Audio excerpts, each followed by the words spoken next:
Dear people watching and listening, Assalamu alaikum. Kindly like and share this video and subscribe to my YouTube channel. Please support my channel by contributing to my Patreon account so that I can continue making the audiobook series. The book continues with part 1, which tells in detail the conquest of Egypt, which happened under the Rashiduncaliphate from 639 AD to 646 AD. This conquest brought an end to the Roman Byzantine reign over Egypt, which first began in 30 BC.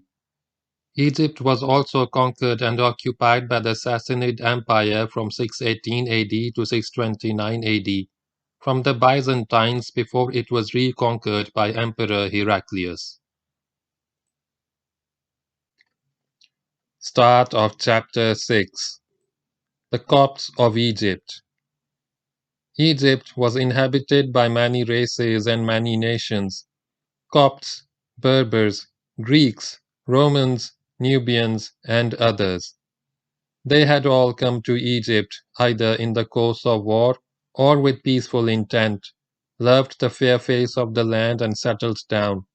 This fondness for Egypt on the part of visitors and travelers dates back to the time of Prophet Joseph Alaihissalam, who was brought to Egypt by a trade caravan and sold as a slave in Heliopolis. The poor boy, lonely, friendless, homesick, raised his hands in supplication. "O Lord," he prayed, "I am a stranger in this land. Make it dear to me and to every stranger." God accepted his prayer, and thereafter, apparently every visitor to Egypt has loved the land and wished to make it his own. But although inhabited by people of many races, a vast majority of Egyptians was Copts. Others had come and settled down, but the Copts had always been there, so far as anyone could remember. The name itself was derived from the Greek Aiguptios, which means simply Egyptian, and was first rendered as Kipt, before being changed to Copt. They were the real Egyptians, and Prophet Muhammad sallallahu alaihi wasallam had a soft spot for them. He had once said to his companions, "When you conquer Egypt, be good to the Copts, for they are relations and in-laws." This reference to the Copts as in-laws was not due merely to the gift of the Coptic girl Maria by maqauqas to the Holy Prophet sallallahu alaihi wasallam. The tradition of Semitic people having the Egyptians as in-laws and relations went much farther back in time. In fact, to Prophet Abraham Alaihissalam, father of the Semitic prophets. When Abraham Alaihissalam entered Egypt, he was accompanied by his wife Sarah Alaihissalam, a strikingly beautiful woman who was said to have the beauty of Eve Alaihissalam. They had hardly got into Egypt when the pharaoh of the time was informed by his agents that a man had entered his domain with a woman so beautiful that only he had the right to possess her. The monarch, apparently a bit of a lad, was intrigued by the possibilities.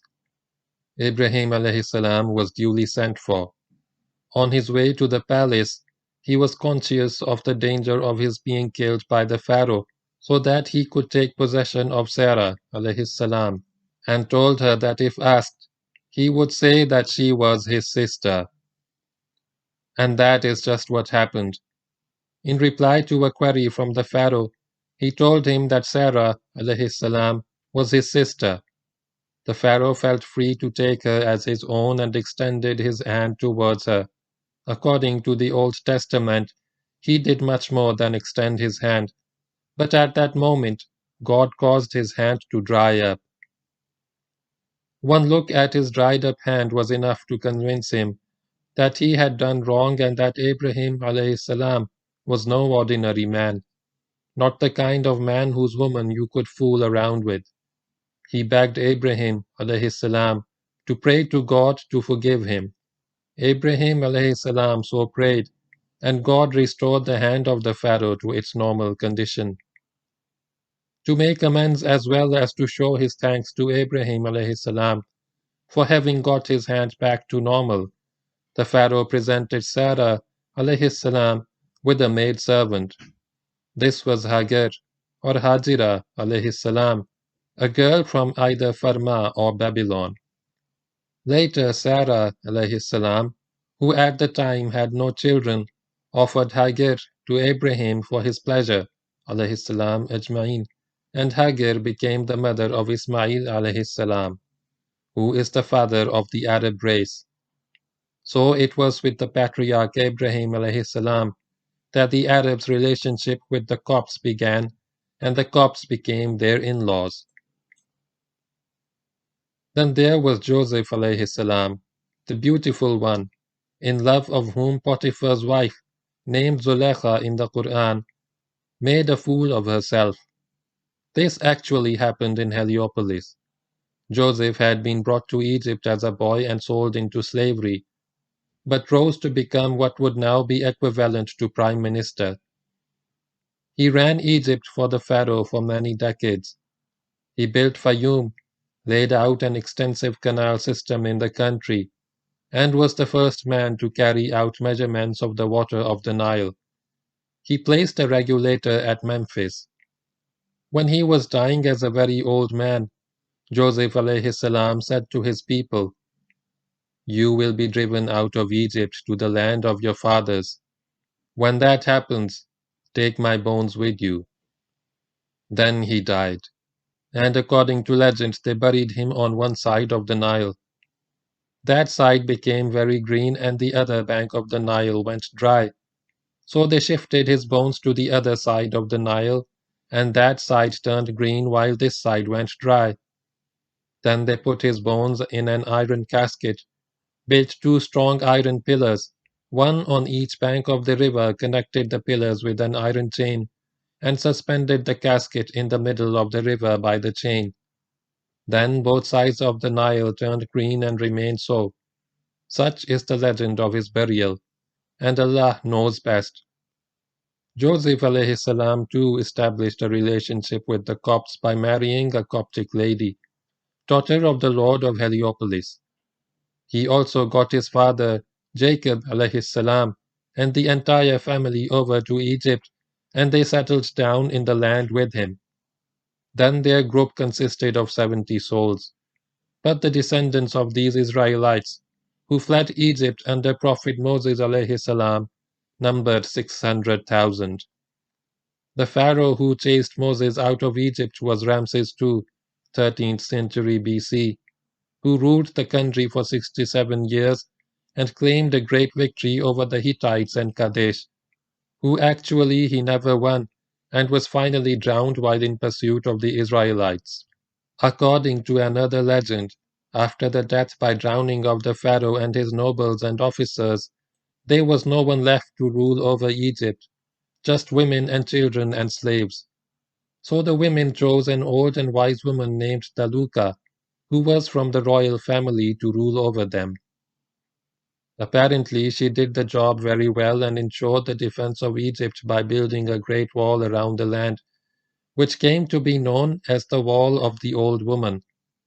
But the women missed men, as inevitably happens in an exclusively female society, and eventually it was decided by general consensus that they should marry their slaves. Before marriage, the slaves, who were Copts of course, were made to promise that they, after they became the husbands of their ladies, they would not do anything without the wife's permission. The Coptic slaves became free, married their mistresses and kept their word.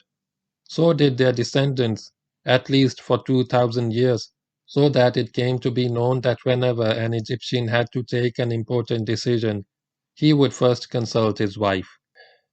Christianity came to Egypt early in the Christian era. In fact, Jesus Alaihissalam himself was brought to Egypt as an infant to escape the wrath of King Herod, and lived at Babylon with his mother for some time, until it was safe for him to return to Palestine. But the faith was not introduced to the land till the latter half of the 1st century AD, and then it spread quite fast. Christianity in Egypt was nearly 300 years old when the Roman Empire turned Christian, and that happened when Constantine, the 4th century emperor who shifted the imperial capital from Rome to Byzantium, declared Christianity to be the state religion. As various nations in the empire took to Christianity, they brought their own characteristic intellectual discipline, mystical traditions, and spiritual capacity. The Orientals and Africans were more mystically inclined. It was not long before religious disputes broke out among the nations of the empire, the first one starting early in the 4th century, and the main point of the dispute was not any matter of substance or any important moral or practical issue which affected the lives of the Christians, but a purely academic one regarding the person of Christ, his humanity and divinity. Was Christ a man? Was he God? Was he both? This also affected the position of his mother, the Virgin Mary. Was she mother of God or of a man? And in this futile controversy, curses were hurled by Christians at each other. Anathemas read, people tortured and slaughtered, and whole communities drummed out of Christendom and driven to revolt. This became known as the Monophysite Controversy. The dispute first came into the open early in the 4th century and was known as Arianism, attributed to Arius of Alexandria. It dealt with the nature of the Trinity and took the stand that Jesus was a creature, that is, a man, and only semi-divine. The doctrine became official at the Council of Nicaea held by Constantine in 325, but the dispute remained unsettled. The storm of the controversy lashed the Christian world for 100 years, until the appearance of Nestorius, when the storm became even more violent. Nestorius was a man of Persian descent born in Syria, who became Bishop of Constantinople. He was merciless in suppressing disagreement. Heresy, he called it, but in the end himself got trapped in the net of the controversy. He was believed to hold the view that Mary was not the mother of God, and that Christ had two natures, one human and the other divine.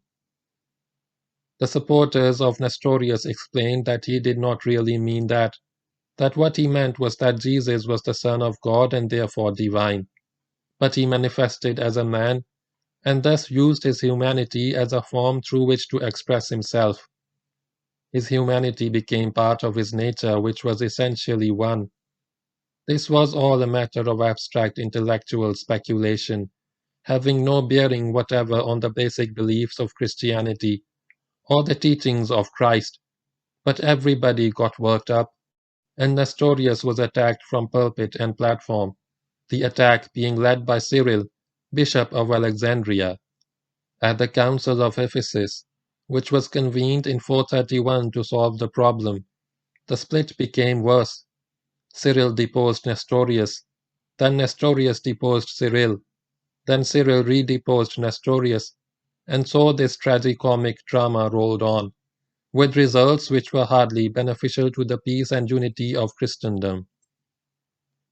Somewhere along the line another heresy entered the dispute, known as the Jacobite Heresy, but we will not bother the reader with further details of the rise and fall of this controversy, in which bishops and priests scrapped and fought and got nowhere.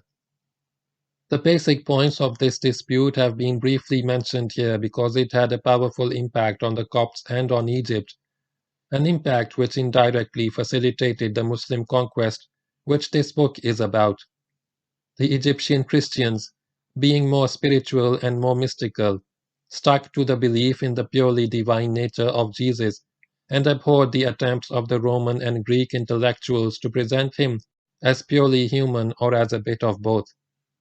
The Copts were part of the Jacobite Church, and when Heraclius, the Roman emperor at the time of the Muslim conquest, tried to unite Christendom by introducing a new, all-embracing, coordinated doctrine known officially as the Melkite Church, the rift between Rome and Egypt got wider.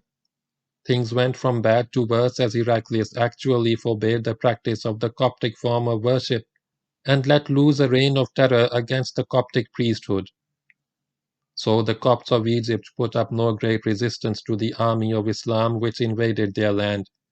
It could not, they thought, be worse than the Melkite Church. Actually, they found the terms offered by the Muslim power, that is jizya at 2 dinars per annum in return for peace, protection and complete freedom of religious worship and practice, a far more benevolent condition than what they had suffered for 300 years at the hands of not the Christianity of Jesus, on whom be peace, but the Roman and Greek interpretation and practice of that Christianity. So they welcomed the soldiers of Islam as disbelievers. When he made peace with amrbinalaas, maqauqas included in that peace the Romans and Greeks living in Egypt, mainly in and around Alexandria. They could continue to live in peace in their country so long as they paid 2 dinars a year as jizya to the Muslim state. But the terms agreed to by the Patriarch were not binding upon the Romans, as they were upon the Copts, of whom maqauqas was spiritual and temporal head. So a proviso was made in the treaty that its applicability to the Romans would be deferred until a decision had been taken by the emperor. And maqauqas wrote to the emperor, informing him of what had happened and what he had done and why he had done it. The emperor's reaction was angry, violent, almost abusive. Only 12,000 Arabs came to you, Heraclius wrote contemptuously to his viceroy. And in Egypt there are more Copts than can be counted.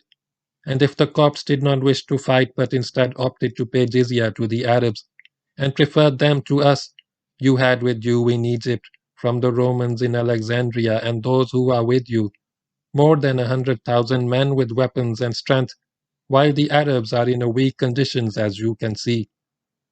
You despaired of fighting them and agreed, for yourself and the Romans, to be debased like the Copts. Then came the emperor's categorical command. Fight them, you and those of the Romans who are with you, until you either die or conquer over them. With your numbers and strength and their fewness and weakness, they are just a morsel for you. So urge the people to fight and let no other resolution but this enter your mind. Heraclius also wrote to his Roman generals, disowning the treaty made by maqauqas, and ordered them to continue resistance to the Muslims. His letters to the Romans were no secret, of course, and the fact of his writing them was not concealed from the Patriarch, nor were their contents unknown to him. Since the letters of the emperor demanded action and the Romans in Babylon and Memphis would expect action on his part, which he had no intention of taking, he invited the Roman leaders, the generals and other officers of the army to a conference. When the Romans had assembled, maqauqas addressed them. By God, in their fewness and weakness they are stronger and harder than us, in spite of our numbers and strength. A single one of them is equal to 100 of us. That is so because they are a people to whom death is dearer than life. If a man of theirs is killed, he wants to be killed and does not wish to return to his home and his family and his children. They believe that they will get a big reward for those of us they kill, and they say that if they are killed, they will enter heaven, and they have no desire for this world beyond what they need of food and clothing to keep themselves alive. We are a people who fear death and love the joys of this world. How can we be equal to them? How can we stand up to them? Know, O Romans, that I am not breaking the treaty which I have entered into with the Arabs. And I know that tomorrow you will be like me in thought and speech, and will wish you had obeyed me. That is so because I have pondered, judged, and know, while the emperor has not pondered, judged, or known. Woe to you! Does not any one of you wish to live his life in peace with his goods and his children by paying 2 dinars a year? None of the Roman officers was prepared to submit to Muslim terms against the orders of the Roman emperor, and the conference broke up. The Romans went away. Maqauqas was left alone with his thoughts and felt deeply grieved at the unkind words of Heraclius. He had done all that any viceroy could do for the defense of Babylon, and if the city was no longer in Roman or Egyptian hands, it was due to no fault of his own. And for Heraclius to write in this vein was hardly fair, because he himself had been decisively beaten by the Muslims in battle after battle, and finally driven out of the fair province of Syria, which he now dared not re-enter. As a general, Maqauqas would have been a disgrace to any army. It is not for a general to publicize his fears, to magnify the quality and capability of the enemy in front of his own officers and men, while belittling their own military effectiveness. A general must do the opposite, but Maqauqas was not a general. He was a priest, and he was a Copt. Nursing his wounded feelings, he went to Amr and complained about Heraclius. The emperor has disapproved of what I have done and has rejected it, he said to Amr. He has written to me and to the Romans that we should not agree to peace with you. He has ordered them to go on fighting you until they conquer over you or you conquer over them. I shall not break the treaty which I have entered into and sworn to with you, but my authority is limited to myself and to those who follow me. Your pact with the Copts is complete and you will not find a breach of trust on their part. I guarantee to you for myself, and the Copts guarantee to you for themselves, the pact which they had made with you. As for the Romans, I am no longer responsible to them, and I ask you for 3 favors. And what are they? Asked Amr. Firstly, do not break your treaty with the Copts. Regard me as one of them, for they and I are of the same mind about the treaty. They are anxious to honor the treaty as you expect. Secondly, the patriarch continued, should the Romans ask you for peace after today, do not make peace with them, but treat them as captives and slaves, for that is what they deserve. I gave them good advice and they spurned it. I guided them correctly and they blamed me. Thirdly, when I am dead, tell them to bury me in the church of Abu Yohannas in Alexandria. Amr was very kind in dealing with Maqauqas and agreed to all 3 requests. In return, he put forward some proposals of his own which the patriarch accepted. These proposals were: 1. The Copts would hand over intact the 2 bridges which connected the right bank of the Nile with the left, with the Isle of Rauda as the connecting link between the 2 ridges. One of these bridges has been dismantled. 2. The Copts would arrange camps and open markets for the Muslims on the march. 3. The Copts would build bridges for the Muslims as required between Babylon and Alexandria. The Holy Prophet ﷺ had said, Be good to the Copts, for lo, you will find them the best of helpers in your fight against your enemies. His prophecy was about to come true. End of chapter 6.